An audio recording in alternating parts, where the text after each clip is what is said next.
Yeah, but there's more to it, isn't there? And you've already touched on this.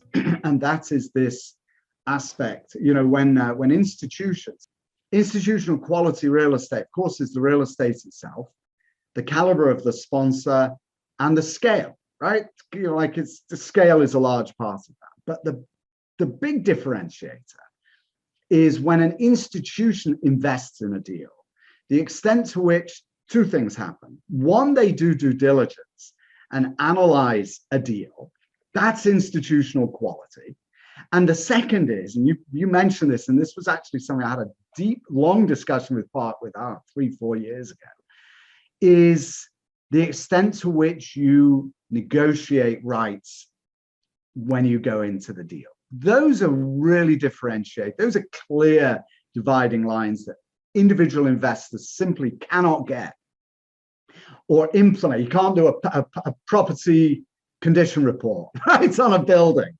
If you're, investing 25,000 or even 100,000, could cost you that to do a PRC on a deal, for example. Maybe not that much, but to do all the due diligence. So that's really a differentiator, isn't it?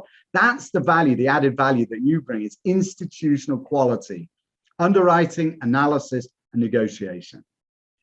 Yeah, the control rights are key, right? And it's only over the last few years that as a network, we've gotten to the point where we're now the majority equity partner. And so, we can have those control rights. And that's an important part of just how we've strategically grown the network, right? But when you have control rights, what you then also have to make sure you're doing, and this is part of the reason why we built out our kind of internal asset management team, right? Is you have to be on those weekly or biweekly property management, update calls. You need to be looking at monthly financials. You need to understand at the same level the sponsor or operating partner does what's happening at that deal, because at some point down the road, you're going to need to vote yes to a sale or a refinance or some other major decision, right? And there are different levels of the control rights spectrum, right? That one of the challenges that we hear from a lot of our operating partners is the largest institutions, the ones that are deploying billions of dollars into private real estate annually.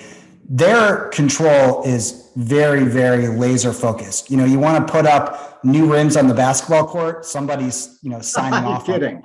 And that presents challenges, right? When you're trying to manage a property and then also manage an investor. And so we tend to focus on the major decisions of things that are important. And then we also just know we have influence over the transaction because we're a recurring capital partner, and that's just how these relationships build.